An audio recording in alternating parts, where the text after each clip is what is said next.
नमस्कार जंटी में स्वागत आपका। मैं हूं योगेंद्र। आप देख रहे हैं खास खबर, और खास खबर में हम बात करेंगे सियासी घमासान के बीच एक बड़ी खबर यह है, मल्लिकार्जुन खड़गे आईएनसी के अध्यक्ष हैं। उन्होंने इंडिया गठबंधन की 1 तारीख की शाम को एक बड़ी बैठक बुलाई है।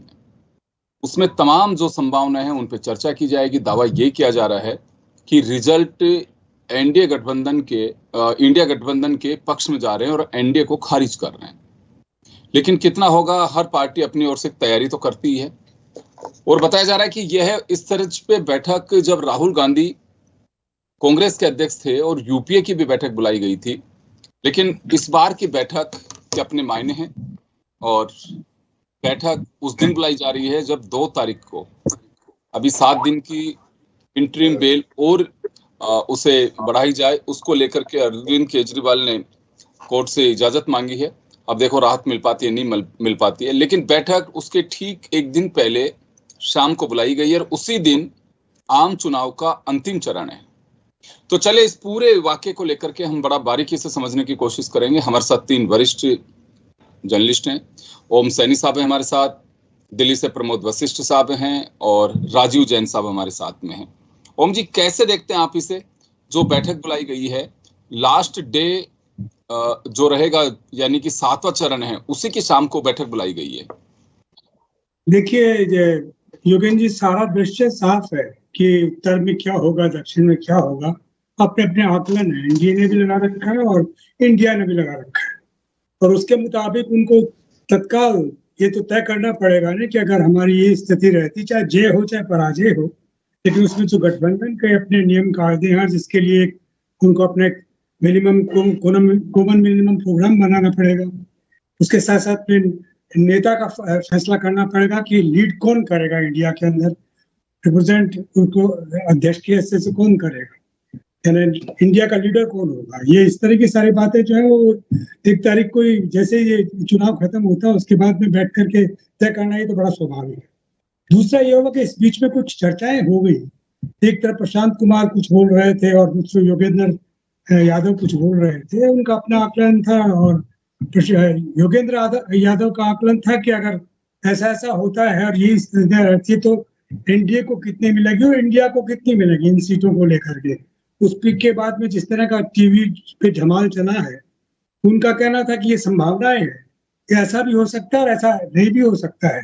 तो उन्होंने ये कहा कि योगेंद्र यादव ने ये साफ कह दिया कि अब तो एनडीए और बीजेपी की विजय हो रही है। तो ऐसी स्थिति में ये धमाल इसलिए हो रहा है, वरना बड़ा सहज ऐसा ना, दोनों पार्टियां चाहे दोनों गठबंधन अपने अपने लीडर तय करेंगे कौन कैसे क्या करेगा। उसी तरीके से इंडिया अपना गठबंधन तय करेगा कैसे क्या करेगा। क्योंकि देखिए 400 तक पार जाने की बात बोली थी पहले एनडीए और बीजेपी गठबंधन ने मोदी जी के माध्यम से, फिर 400 से वो 370 हुई, फिर 300 से उतर करके वो आंकड़ा वो जो 272 का है उसको भी छूने में तकलीफ महसूस कर रही है। सारे तो आकलन बता रहे हैं। ऐसा कुछ नहीं है कि सब जैसे उनको भय हो। भय तो मुझे लग रहा है कि जिस तरह की भाषा हमारे प्रधानमंत्री जगह जगह भाषण देके बोल रहे हैं, कहीं हमसे मुजरा करवा रहे हैं, कहीं हमें कुछ और कह रहे हैं, तो वो भाषा तो उनकी बदल रही है। चिंता तो उनके बारे में होनी चाहिए। मैं तो समझता हूँ कि बड़े सहज तरीके से सारी बातें तय हो रही है और इस दिन दोनों गठबंधन अपने अपने सारे रणनीतियां तय करेंगे कि विजय की स्थिति में क्या होगा और पराजय की स्थिति में क्या होगा। जी, और वो समीक्षा होनी भी चाहिए, कोई भी पार्टी होती है, क्योंकि उससे काफी अंदाजा होता है कि हम किस स्थिति में जाने वाले और क्या पोजीशन रहेगी। तो अगर ऐसा वाकया बनता है, उसके आसपास भी पहुंचते हैं, तो उस समय अगर कहीं किसी तरह की कोई बात होती है तो उसे कैसे निपटा जा सकता है, और अगर कुछ हालात ऐसे बनते हैं कि हमारे फेवर में जाते हैं तो उससे कैसे निपटा जा सकता है, क्योंकि दोनों ही पार्ट पे मैनेजमेंट करना बहुत जरूरी होता है। खैर, लेकिन बात क्योंकि अभी तो सामने आई है कि इंडिया गठबंधन की बैठक है, मुझे लगता है इंडिया गठबंधन की भी बैठक हो सकती है। प्रमोद जी, आपके पास मैं आना चाहूंगा।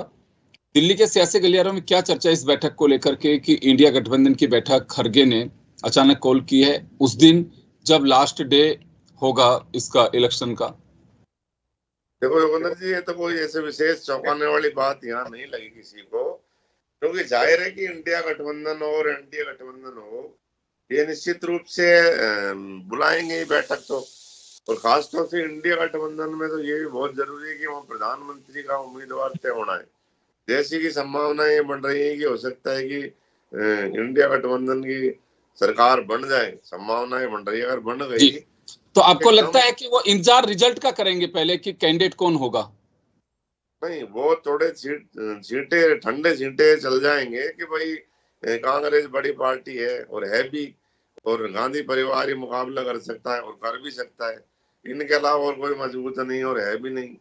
तो ये जो चीजें हैं ये सारी तमाम इनको लेकर शायद मुझको लगता है कि ये मीटिंग में चर्चाएं होंगी, या फिर ये इसमें ये भी हो सकता है कि कौन का हरा। अब कांग्रेस तो 328 सीटों में चुनाव देश में लड़ रही है, तो ये भी है कि कौन कहाँ खड़ा है, ऐसी स्थिति को भी करा जाए। ये भी हो सकता है कि भाई बड़ी मुश्किल से इनको हटाने का प्रयास करे जा रहे हैं, और कोई घटक दल हो तो अपने अपने संपर्कों से उनको भी लाओ, 10-20 पार्टी का जो भी हो, क्योंकि पूर्ण बहुमत तो मिलने की जैसे उम्मीद अब होगा तो क्या, ये तो प्रभु जाने, लेकिन जो अब तक अनुमान है उसमें पूर्ण बहुमत दोनों ही दलों में से किसी को मिलने की नहीं कर रहे लोग, कि भाई 300 सीट फूल और हाथ पर आने का अनुमान है 320 और 330, मतलब चुनाव चिन्ह फूल और चुनाव चिन्ह हाथ पर 320-330 सीट का अनुमान है। कांग्रेस कितनी बढ़ेगी, हाथ कितने बढ़ेगी, उतनी बीजेपी नीचे। तो ये अनुमान है, अब ये तो अनुमान है, अब हो सकता है कि मोदी जी दावा भी पार हो जाए 400 पार, और हो सकता है कि राहुल गांधी जी का इनका भी हो जाए। हालांकि मोदी जी ने एक बात को भी स्पष्ट कर दिया पूरी तरह से कि भाई मैंने 400 पार जो कहा है वो उसमें कोई गलती नहीं है। 303 हमारी थी, घटक दल मिला के हम 400 तो थे ही। अब मैं मेरे कार्यकर्ताओं को बूस्ट करने के लिए 400 पार ही तो कहूंगा। मैं इंडिया टीवी का इंटरव्यू देख रहा था, उसमें ये बात काफी चीजें बोल रहे थे। अब तो सब में जोश देखो, इसमें क्या है, ये इसमें मुद्दे का चुनाव तो है नहीं है, इसमें मुद्दे तो गायब हो गए, बयानों का चुनाव है। अब इसमें कौन कहाँ बाजी मारेगा, कोई ने किसी को कुछ कहने कोई और कसर नहीं छोड़ी है। 57 सीट बची है 1 तारीख को, ये भी हो लेंगी। तो अब ये अच्छी बात है कि उन्होंने पहले से ही प्रयास शुरू कर दिए, क्योंकि वो स्थिति बाद में ना हो जाएगी मंच पर हाथ खड़े कर दिए, नीचे हो गया अलग अलग हाथ, क्योंकि ये संभालना बड़ा मुश्किल होगा। इंडिया गठबंधन में जो बना है, प्रधानमंत्री को क्या हो गई, ये इसको करना बड़ी चीज होगी। अब खड़गे जी तो खुद भी दावेदार है, जैसे अमेठी में अगर उन्होंने देखा कि वो तो किशोरी लाल शर्मा जी हो गए तुरंत प्रत्याशी, तो खड़गे जी की देखो ब्रांडिंग कांग्रेस ने शुरू कर दी। इतनी उम्र में इतनी मेहनत आपने देखी होंगी, जबरदस्त उनकी वीडियो निकली है एकदम से 3-4 रोज में, कि भाई इतनी एज होने के बावजूद इतनी मेहनत, हारना ना थकना, और वो पूरे प्रहार से काम कर रहे हैं, बहुत बढ़िया लीडर मिले हैं। ये अचानक होना ये भी एक बड़ी चौंकाने वाली बात है, क्योंकि ये तो जाहिर है कि पूर्ण बहुमत कांग्रेस को तो मिलना ही नहीं किसी भी सूरत में। तो अब कौन बने क्या बने, इसको लेकर वो शायद मतलब पूर्व रिजल्ट प्रयास हो रहे हैं, और अच्छी बात है। जी लेकिन यह बैठक होगी, जैसे अभी मैं कहीं देख रहा था मीडिया रिपोर्ट्स में कि राहुल गांधी ने भी उस वक्त यूपीए की बैठक बुलाई थी परिणाम से पहले, लेकिन उस बैठक में इस बैठक में कुछ अंतर कहा जा सकता है, क्योंकि इलेक्शन जिस तरह से कांग्रेस की स्थिति का अंदाजा नहीं था पहले किसी को कि ये पोजीशन इलेक्शन तक बन सकती है, क्योंकि पहले और दूसरे चरण में उनके अपने कैंडिडेट डिमोरलाइज हो रहे थे, खुद ही बयान दे रहे थे कि आला कमान ने कह दिया, यानी कि मतलब रस्म अदायगी के लिए जैसे चुनाव लड़ रहे हो। तो ये अंदाजा कांग्रेस को भी नहीं था, शायद अगर होता तो मुझे लगता है कि और तरीके से लड़ते, और ना बीजेपी को ऐसा अंदाजा था कि कांग्रेस के नेता या कांग्रेस को पब्लिक इस तरह से फाइट में लेकर के आ जाएगी, ये शायद मुझे नहीं लगता किसी को अंदाजा था। जी प्रमोद जी, तो ये बैठक कुछ अलग हटके होगी। ये जो है, ये जो आप बात कर रहे हैं कि कांग्रेस को, ये अनुमान ही है ना अभी। मोदी जी का भी 400 पर अनुमान है, इनका भी अनुमान ही है। अब आप कैसे कह सकते हो, ये तो इनके दावे हैं, दोनों तरफ से दावे हैं, और दावों की जो सच्चाई हो तो 4 को ही जब हम बात कर रहे होंगे तो तस्वीर साफ हो चुकी होगी इस वक्त। बहुत से लोग तो अब भी नहीं मान रहे, बहुत से लोग तो प्रशांत किशोर है, वो तो 272 पार को धरे, इनको जो एक अच्छे माने जाते हैं, जो भी अब उनका क्या अनुमान है वो जाने। दूसरा काफी लोग नहीं मान रहे, वो तो आज भी कह रहे हैं 350 बीजेपी की सीटें आएंगी। ये एकदम अंडर करंट है, पता नहीं लग पा रहा है जी। तो ये जो दावे हैं, अब इसमें किसका चेहरा उतरेगा, किसका वो है, 11 बजे तक 4 तारीख को तय हो लेगा। तो इसमें तो होना भी चाहिए। देखो कौन कौन मानता है कि मैं हारा हुआ हूँ, तो चुनाव चल ही रहा है तो मैं क्यों कहूंगा मैं हारा हुआ हूँ। एक निर्दलीय जो लड़ता है जो किसी मतलब ट्रैक्टर के चुनाव चिन्ह में भी, वो भी कह रहा है कि इस बार जीतता हूँ मैं निश्चित रूप से, पब्लिक के लिए कहूंगा वो वापस आ रहा हूँ आपके पास में, मैं राजीव जी के पास में जाना चाहूंगा। राजीव जी, ये जो बैठक बुलाई गई है खड़गे की, मल्लिकार्जुन खड़गे की तरफ से, बैठक के कुछ मायने हैं जो मुझे नजर आ रहे हैं, और क्या ये माना जा सकता है कि क्योंकि अंतिम चरण है और जो सीट है, एक बैठक का मैसेज पहले से देना कि कार्यकर्ता एक तो नर्वस नहीं हो, कार्यकर्ताओं एक मैसेज देने के लिए क्या ऐसा हो सकता है कि बिल्कुल आप सही तरीके से चुनाव लड़िए, एक फेज है, हम बहुत कुछ आगे निकल चुके हैं, एक मैसेज देने के लिए, क्योंकि बात कांग्रेस के कार्यकर्ताओं की नहीं है, इंडिया गठबंधन के कार्यकर्ताओं के लिए मैसेज है कि नेता तो 1 तारीख को जुट रहे हैं, इसका मतलब हमारा माहौल ठीक है। तो एक मोराल के लिए ठीक कहा जा सकता है, या फिर यूं मान के चले कि कुछ इंडिया गठबंधन को महसूस हो रहा है? देखिए योगेंद्र जी, बीच चुनाव के चलते बीच में इस तरीके की 1 तारीख को बैठक बुलाना, उसके कई मायने होते हैं जी। तो उसमें अपने जो समर्थित दल हैं या उनके कार्यकर्ता, उनमें कहीं ना कहीं जोश भी बढ़ना होता है कि देखो अब आखिरी चरण बचा है, अभी तक आप मजबूती से लड़ते आए, अब आखिरी से लड़ने में पूरा दम लगा है। लेकिन इसके पीछे एक दूसरा कारण जो मैं समझ रहा हूँ वो ये भी हो सकता है कि 1 तारीख को शाम को बैठक बुलाई है और 4 तारीख को रिजल्ट आएंगे, तो उसमें ज्यादा अंतर नहीं है, ज्यादा 2-3 दिन का ही अंतर है। तो इसलिए शायद संभावना ये कि उसे रिजल्ट से जल्द पहले बैठक बुला के सभी जो इनके गठबंधन में लड़े चुनाव, उन दलों की बैठक बुला के कहीं ना कहीं कुछ चीजें तय करने वाली बात है।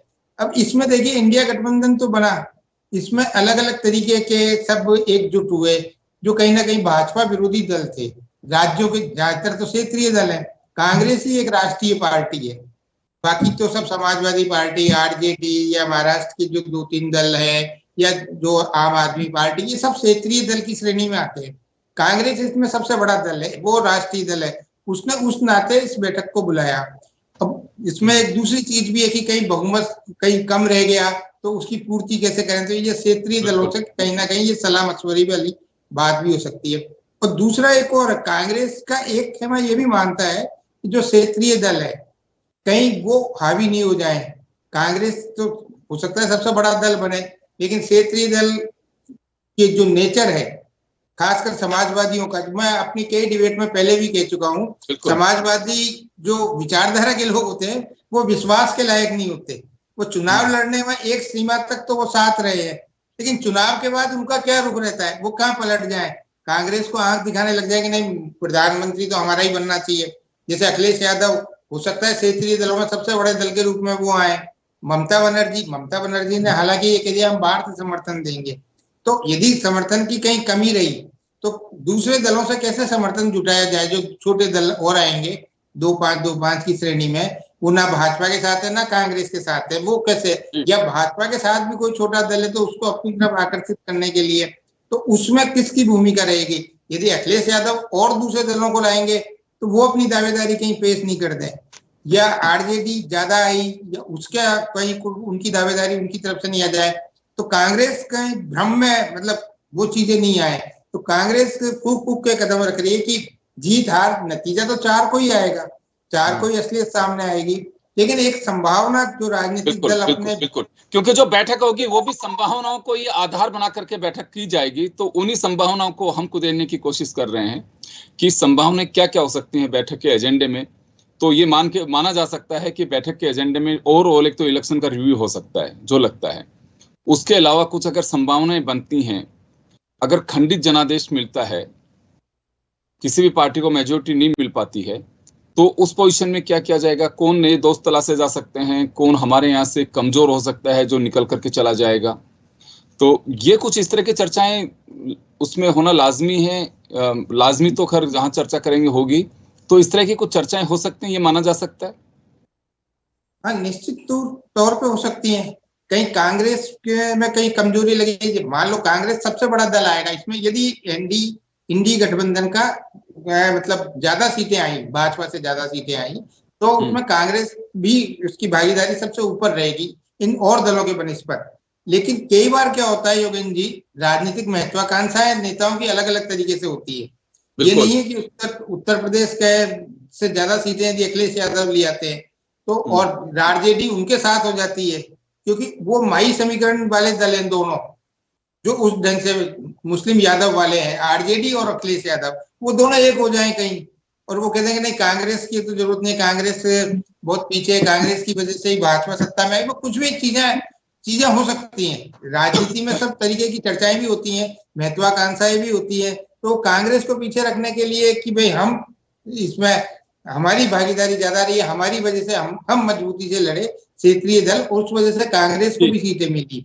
तो हो सकता है इन सब चीजों को सब पहले से ही कहीं ना कहीं बातचीत करके रखे, कांग्रेस जो बैठक बुलाई है उस रूप में। तो बाकी दलों की और जरूरत तो पड़ेगी। ये तो है नहीं कि इंडी गठबंधन जो एक माहौल जो देखने में आया कि वो 272 को पार कर जाए, उसको 10-20 सीटों की और जरूरत पड़ेगी। तो और दूसरे दलों को कैसे साथ में लाया जाए? ममता बनर्जी का क्या रुख रहता है? वो ममता बनर्जी कई बार कांग्रेस के प्रति कड़ा रुख अपना लेती हैं, जैसे बंगाल में उन्होंने। और यूं भी कहा जाता है कि राजनीति में कोई किसी का स्थायी विरोधी और दोस्त नहीं होता, कब कौन किसके साथ में चला जाए। नीतीश कुमार जी डीएनए को लेकर के कितना खून भेजा, उसके बाद दूसरी तरफ हो सकता है कांग्रेस भी इस चीज को समझ जाए, वो ये कह दे कि चलो दूसरे दल का प्रधानमंत्री बन जाए, एक बार भाजपा को रोकना है। तो उस स्थिति में क्या हो, ये क्योंकि पहले हो चुकी हैं ऐसी चीजें, चंद्रशेखर भी बने, देवेगौड़ा भी बने कांग्रेस के समर्थन से, तो इस तरीके की संभावनाएं हो सकती हैं कहीं ना कहीं। लेकिन ये सब 4 जून के मतलब उससे परिप्रेक्ष्य में है। 1 तारीख को बैठक बुलाएंगे, या तो सबका आभार व्यक्त करेंगे कि हम सब एक साथ अच्छे तरीके से लड़े, भाजपा को अच्छी टक्कर दी, भाजपा को सत्ता से रोक सकते हैं। अब और जरूरत पड़ी तो और दूसरे दल जो भाजपा के साथ भी है, जो कहीं ना कहीं हो सकता है ये मतलब सत्ता के उसमें लिहाज से आप और हम सब जानते हैं अब मुद्दे। और जो मुझे लगता है कि पहला जो इनका ऑपरेशन था वो था कि वोटिंग को लेकर के कि भाई हम चुनाव लड़े, जैसे आपने हिंट भी दिया कि एक दूसरे का आभार जता सकते हैं कि बेहतरीन तरीके से हमने इलेक्शन लड़ा और किसी के साथ में कोई किसी तरह का मनमुटाव नहीं रहा। फेज 2 पे ये बात आ सकती है सामने कि अगर इन केस कुछ ऐसे हालात बनते हैं तो हमारा ऐसा दस्ता कौन, एक रिजर्व जो दस्ता है आपका, उसका कौन नेतृत्व करेगा, आगे कौन बढ़ेगा, किन से चर्चा की जा सकती है, कौन हमारे सगे दोस्त हो सकते हैं। देखिए कुछ लोग ऐसे हैं कि इंडिया गठबंधन में जो आज हैं वो एनडीए गठबंधन के हिस्सा बन चुके हैं। कुछ एनडीए गठबंधन में ऐसे लोग हैं जो इंडिया गठबंधन यानी कि यूपीए के भी रह चुके हैं। तो ऐसे हालात में एक दूसरे के जो हवेलियां हैं वो तो सबने देख रखी हैं, अब रास्ता और झरोखा कहाँ है वो सबको मालूम है। तो ऐसे अगर हालात बनते हैं तो ओम जी आपको लगता है कि ये जो पहले की मित्रता है वो काम आ सकती है एक दूसरे के? देखिए जी, मुझे तो लग रहा है कि अब हम लोग कंफ्यूजन की बात कर रहे हैं। भारतीय राजनीति का अपना इतिहास है, भारतीय राजनीति की अपनी लेगेसी है, भारतीय राजनीति में मतदाता ने बहुत से कमाल दिखाए हैं और इस वक्त बड़ा साफ साफ 2 डिवीजन हुए हैं जिनको कि आप रिकॉग्नाइज नहीं कर रहे हैं और आप इधर उधर डाल रहे हैं उसको। इंडिया गठबंधन को आप इंडी बोल रहे हैं, मैं कह रहा हूँ इंडिया गठबंधन, एक तरफ एनडीए और बीजेपी है। इनमें से किसका क्या सिलसिला होगा? 2 तारीख को तेलंगाना की स्थापना दिवस है जिसमें सारे लोग इकट्ठे होने जा रहे हैं और उसमें जिस तरह के आकलन हुए उन आकलनों को आप देखने के बाद उतना सहज कैसे ले रहे हैं?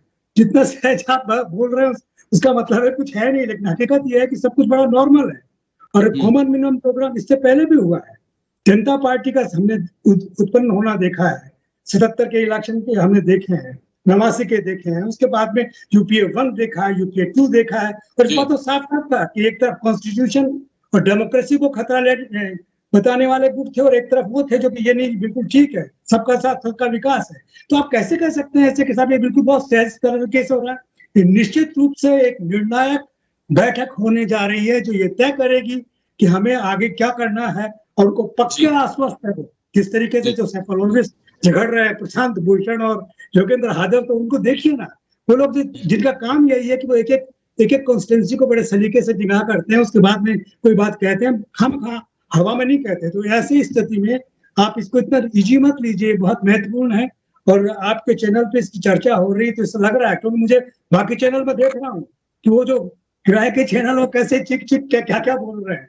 तो आपको भारतीय राजनीति की लेगेसी को समझते हुए बोलें, और ये गठबंधन में से जिनके पास भी आंकड़ा होगा, एक दावा कर रहा है कि उनके पास में, एक दावा कर रहा है हमारे पास में है।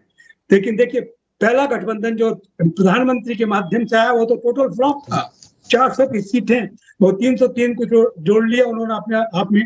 तो ऐसे में इतना हमें इनको, मेरा ख्याल है कि हमारे जो दर्शक है, तो आपको लगता है कि उस दिन भविष्य की पूरी, आपको लगता है कि उस दिन भविष्य के जो 4 तारीख के परिणाम से पहले ही एक खाका खींचा जाएगा बैठक में? बड़ा जरूरी है, वरना तो निकल भागेंगे। जिस तरह का पैसा चल रहा है राजनीति में, इधर उधर परचेज करने का सिलसिला, इधर के एमएलए उधर ले जाते हैं, उधर के सांसद इधर ले जाते हैं, छोट छोट के तत्काल जाते हैं। तो ऐसे लोगों को चलिए प्रमोद जी के पास में जाना चाहूंगा। प्रमोद जी, क्या लगता है, ओम जी ने कहा कि भविष्य की संभावनाएं नहीं, हकीकत के आसपास से सारी चर्चाएं हो जाएंगी। देखो योगेंद्र जी, 4 तारीख है, भारतीय राजनीति देश के लिए बहुत बड़ा दिन है, इसमें कोई बड़ी बात नहीं 4 तारीख। लेकिन 1 तारीख कोई बड़ा दिन है मैं नहीं मानता। ये इसलिए बैठक हो रही है कि जो अब तक ड्रम में जो मेंढक भरे थे वो चुनाव के लिए छोड़ दिए गए, वह भी ड्रम में बंद कर देगा, बुदक बुदक के ना भागे। यही होने वाला है, क्योंकि ये सबको बताया जाएगा कि हम आपको इतने बने तो आपको प्रधानमंत्री, अब आप उत्तर प्रदेश में आप हालात देख लीजिए। यूपी में जैसी बात किसी ने ये चला कि राहुल गांधी प्रधानमंत्री होंगे, अखिलेश यादव के पोस्टर लग गए। अब क्या भैया अखिलेश कन्नौज, हालात देखो कितने हुए थे बदले। दो जो इनके गठबंधन के हैं, ममता बनर्जी, अखिलेश जी, इनको तो मनाना बड़ी बहुत जबरदस्त टेढ़ी खीर है। और मान लो भाई दिव्य आरजेडी की जबरदस्त सीटें आ गई बिहार में, वहां तो अखिलेश यादव और आरजेडी के एक होने में देर करेंगे, क्योंकि हालात जो बनेंगे वो बनेंगे। अब जब इंडिया गठबंधन का संयोजक बनाने में हालात इतने बिगड़ते हैं, तो प्रधानमंत्री बनाने में कितने बिगड़ेंगे आप देख लो। 17 सीट पे माना अगला, 17 से ज्यादा सीट दी क्या उत्तर प्रदेश में? तो आप पुरानी जो चीजें हैं उनको देख लो। तो ये खड़गे जी ने बड़ा अच्छा किया है कि थोड़े गर्मी का मौसम है, ठंडे छींटे मार मूर के अपनी बताई जाएगी, भाई देख लो कैसे भी मोदी को उतार के फेंको, आप लड़ना मत। और मेरे को जो लगता है अनुमान है, और जो दिल्ली के गलियारों में चर्चा है वो यही है कि बताया जाएगा कि हमारा ये एजेंडा होगा, हम ये स्थिति में चलेंगे। अब मान लो इनने 8500 रुपये की बात कही, अब मान लो ना माने, कांग्रेस तो कह रही 1 लाख रुपए मजदूर को, 1 लाख रुपए वो नहीं, अब उस पर भी कई होगा वो है विरोध। ऐसा जो इनके घोषणा पत्रों का मामला है, और चीज है मिल बैठ के, तो बड़ी जो चीजें हैं उन पर शुरुआत शायद 1 तारीख से हो जाएगी। क्योंकि लग रहा है इंडिया गठबंधन को, ये लग रहा है कि हो सकता है कि कांग्रेस की सरकार बन जाए। लेकिन नरेंद्र मोदी और बीजेपी वालों का दावा अपना है, तो अगर मान लो चलो बनती है तो प्रधानमंत्री, बिल्कुल आप सही कह रहे हैं प्रमोद जी। कारण ये है क्योंकि इंडिया गठबंधन की बैठक कॉल की गई है 1 तारीख को, इस वजह से हमने चर्चा की है। बीजेपी के तो पहले दिन से ही दावा है कि 400 पार, 370 से 400 के बीच, तो इसमें कहीं कोई कंप्रोमाइज नहीं है उनका। इसको लेकर के भी हम चर्चा कर चुके हैं, हम लोगों ने अब की बार 400 पार के नारे पे भी हमने चर्चा की। तो इस बैठक को लेकर के हमने चर्चा करना लाजमी समझा कि वाकई होगा क्या। चले राजीव जी, आपके पास में आना चाहूंगा मैं। ये तो एक संभावना है कि क्योंकि कांग्रेस ने बैठक बुलाई और कांग्रेस की अपनी जो संभावनाएं वो होंगी सारी, और चर्चा सारी बैठक में भी संभावनाओं पे होगी, आज जो चर्चा हम कर रहे हैं वो भी संभावनाओं पे ही कर रहे हैं। लेकिन आपको लगता क्या है कि बॉडी लैंग्वेज कांग्रेस और इंडिया गठबंधन का ऐसा है कि जिसके लिहाज से हम ये कह सकते हैं, या फिर मैंने पहले जैसे कहा कि कार्यकर्ताओं को मोराल बढ़ाने के लिए, क्योंकि एक चरण बाकी है, या फिर गठबंधन के जो लोग हैं दाएं बाएं नहीं जाएं, उन्हें सहेज करके रखने के लिए, और ये भी देखने के लिए कि देख लिए भविष्य में आपको अगर कुछ भी किसी भी तरह की स्थिति मिलती है तो ये गठबंधन मजबूत रहना चाहिए। तो कुछ ऐसी संभावनाओं को लेकर चर्चा करेंगे दोनों ही, अगर सरकार की स्थिति बनती है तो भी, और अगर नहीं बनती है तो भी। देखिए, दोनों स्थितियों में जो इस बैठक को बुलाया, जो आपने कहा कि सरकार बनती है या नहीं बनती, अब ये बहुत क्लोज फाइट है। अब मान लो संभावनाएं व्यक्त कर रहे हैं, पर अब 4 तारीख को ही मालूम पड़ेगा क्या है। लेकिन एक क्लोज फाइट के रूप में भी हम इसको देखें उस आधार पे अपन अपनी चर्चा करें। तो उसमें यदि बीजेपी भी करीब करीब वहां तक पहुंचती है और इंडिया गठबंधन भी वहां तक पहुंचता है जहां उनको 10-20 लोगों की और जरूरत पड़े, तो उसमें बीजेपी अब एक पिछले 10 साल का इतिहास देखें तो उस चीज में माहिर हो गई कि वो छोटे दलों में टुकड़े करा देती है, लोगों को अपने दूसरे दलों को कहीं ले लेती है यदि सत्ता बनाने का। अब हम तो इससे इनकार नहीं कर सकते कि ये पिछले 10 सालों में हुआ है। कांग्रेस के ही लोग टूट के चले गए, उसमें ही तोड़फोड़ हो गई, दूसरे दलों में को भी टुकड़े कर दी हो गए। अब कांग्रेस और विपक्षी दल आरोप लगाते थे ये सब बीजेपी ने किया, तो अब वो भी संभावना हो सकती है कि बीजेपी मान लो सत्ता के करीब पहुंच रही है, उसको कुछ 10-15 लोगों की जरूरत पड़े तो वो इंडिया गठबंधन में निश्चित तौर पर तोड़फोड़ करेगी। तो उसको रखने के लिए मैंने क्या कहा कि दोनों हवेलियों के रास्ते, गलियारे, झरोके, गेट सब कुछ एक दूसरे के देखे हुए हैं, क्योंकि उनके लोग इधर हैं, इनके लोग उधर हैं, और राजनीति में स्थायी मित्र और विरोधी कोई होता नहीं है। तो ऐसे में आपका बिल्कुल सही आंकलन है कि इससे कोई इनकार नहीं कर सकता है कि किस पोजीशन में क्या होगा। देखिए, बीजेपी इतनी आसानी से सत्ता छोड़ने वाली नहीं है। अब अगर जनता ने इसी तरह की क्लियर मेजोरिटी के साथ ही बाहर कर दिया तो बात एक अलग है, अदरवाइज बहुत मुश्किल बात होगी। और अगर 19-20 की बात होगी तो खड़गे जी की चिंता लाजमी है कि हमें हमारे कुनबे को संजो करके रखना, बनाए रखना, यही हमारे लिए बहुत बड़ी चुनौती होगी।